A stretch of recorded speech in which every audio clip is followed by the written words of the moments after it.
Fala turma, estamos aqui mais uma semana para mais um conteúdo de história, né? Hoje nós vamos continuar a época do período regencial. Nas aulas anteriores nós vimos a questão política, né? Quem foi o primeiro, o segundo regente, o que era a regência trina, o que foi a regência una. Para quem não assistiu essa aula pode procurar esse vídeo no nosso canal. E hoje nós vamos ver vamos analisar outra parte desse mesmo período, que foram as revoltas que aconteceram, né, as chamadas revoltas regenciais.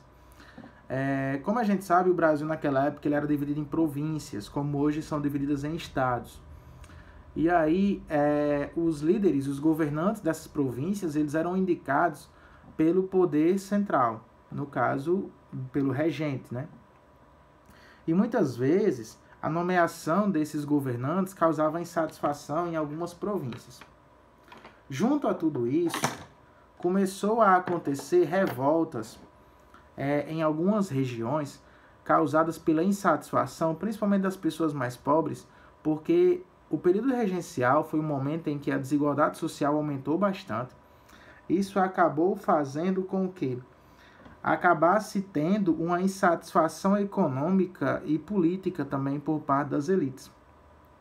Então, tanto a população mais pobre sofria com a miséria, como também alguns grupos políticos da elite, eles eram inconformados com alguns pontos que eram colocados nos regentes, né? Então, por isso que eu falei algumas vezes que o período regencial foi bem conturbado, né? Tanto em questão social, porque aumentou a miséria, né, a pobreza das pessoas, como também em questões políticas, porque não houve uma unidade política onde todos os políticos tentaram, vamos dizer assim, governar pacificamente. Foi um período de muito conflito.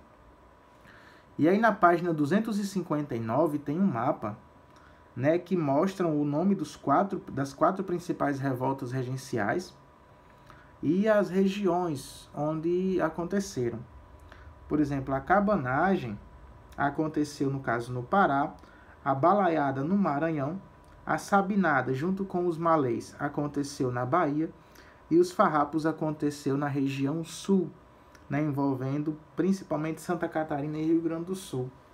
E aí a gente folheando as páginas de nosso livro, nós vamos ver rápidas explicações sobre cada uma delas, né? A cabanagem, por exemplo, né, vem dizendo o que aconteceu entre 1835 e 1840 na província do Grão-Pará, né, que envolvia regiões como Pará, Amazônia, Amapá, Roraima e Rondônia, e contou com grande participação popular e insatisfação da população devido à desigualdade social, muito presente naquela província, enfim, tudo aquilo que eu já falei anteriormente, né? O pessoal daquela região acabou controlando a capital, né, Belém, por algum tempo, mas todas essas revoltas elas acabaram sendo reprimidas pelas tropas do exército, no caso, podemos dizer assim, do Exército Nacional daquela época, tá? Então, mesmo eles tomando o poder da capital por algum momento, inclusive algumas dessas revoltas, ela tinha como objetivo separarem do Brasil, né, declararem suas independências, mas todas essas revoltas elas acabaram sendo contidas pelo governo federal na época, né? Eu estou falando assim, governo federal como se fosse hoje em dia, mas enfim, vocês entendem que são o governo liderado pelos regentes naquela época, né?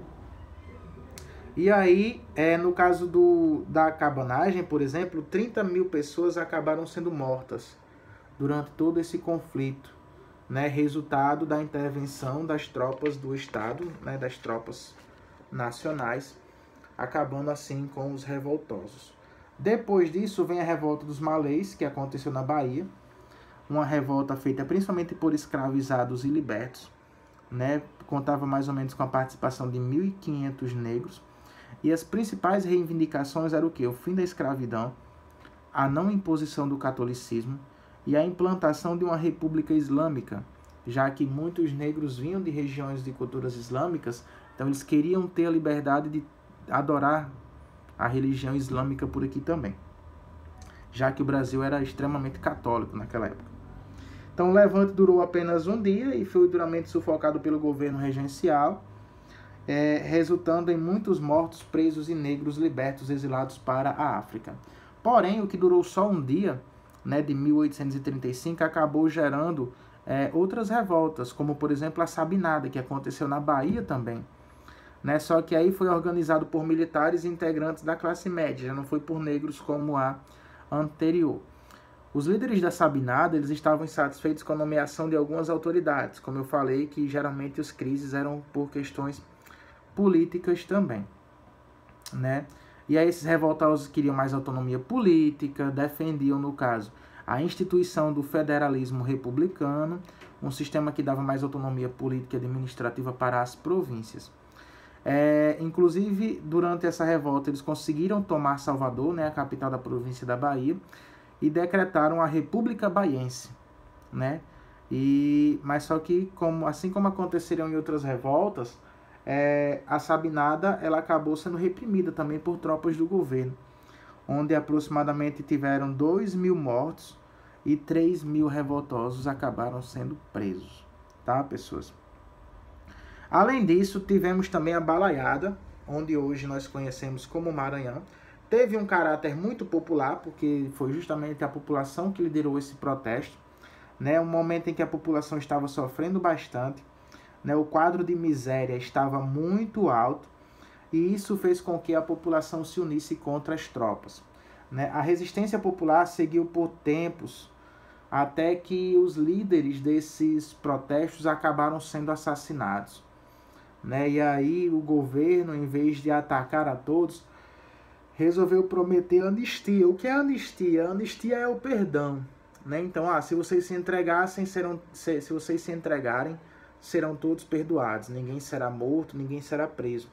E com o passar do tempo, essa revolta acabou perdendo sua força.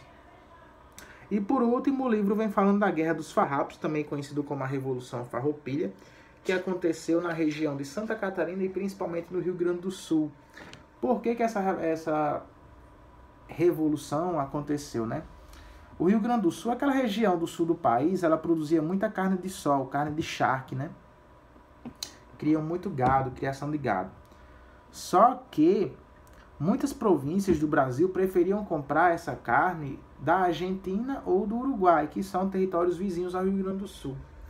E aí a elite do Rio Grande do Sul começou a cobrar do regente que fossem criados impostos dos produtos que viessem da Argentina e do Uruguai, para que os brasileiros deixassem de comprar de fora e começassem a comprar no Rio Grande do Sul, né? Mas isso não aconteceu. Então aconteceu uma grande insatisfação, um descontentamento gigantesco por parte dos gaúchos, né? Por parte do pessoal que mora no Rio Grande do Sul e em Santa Catarina. E eles acabaram tentando fazer um movimento separatista, tentaram declarar a independência. Inclusive fizeram isso, né? Declararam, por exemplo, a República Juliana, quando eles invadiram Santa Catarina, né? Como se fosse uma separação mesmo. Só que aí o que acontece? Chega o Duque de Caxias, né? Um dos grandes nomes importantes da história do Brasil, e propôs alguns acordos com os revoltosos. Lembrando que a Revolução Farroupilha foi a maior revolta que aconteceu nessa época, né? Durou 10 anos. Começou no período regencial e só foi terminar no governo de Dom Pedro II. E aí, entre os acordos, era os revoltosos serem anistiados, ou seja, perdoados, todos os oficiais farroupilhas serem integrados ao Exército Brasileiro, né? E o governo também manteve o imposto, que foi introduzido em 1840 para apaziguar os ânimos das províncias, ou seja, 25% sobre a importação do charque de países estrangeiros, ou seja, criaram um imposto para os produtos que vinham de Argentina e de Uruguai, facilitando assim o mercado do Rio Grande do Sul, tá? E aí, esse capítulo ele vai encerrar falando sobre o golpe da maioridade e o fim da regência. O golpe da maioridade foi um acordo entre os liberais. A gente viu que nessa época existiam os conservadores e existiam os liberais. Os conservadores eles estavam no poder naquela época, né? E aí os liberais viam que para voltar ao poder eles deveriam fazer alguma estratégia. A estratégia deles foi criar a história de que todos os problemas que estavam acontecendo no Brasil era porque a regência tinha sido um problema e que era preciso a volta da família real no poder, ou seja, Dom Pedro II. Só que Dom Pedro II só tinha 14 anos na época, né? Era menor de idade. Só que aí eles conseguiram entrar na mente de muitas pessoas, começaram a convencer várias pessoas que o Dom Pedro II ele tinha capacidade para virar imperador.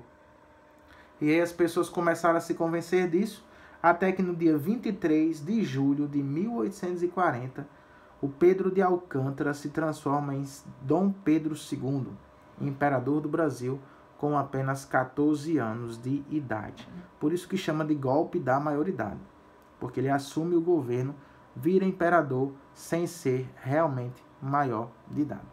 Beleza, pessoas? Então, a tradicional atividade que temos todas as semanas começa na página 264 e vai até a página 267. 20 questões, né? Prazo de uma semana para entregar. E como vocês sabem, mais tarde teremos encontro online. Então, nos vemos logo mais à tarde, beleza? Valeu! Não desliga agora. Perna.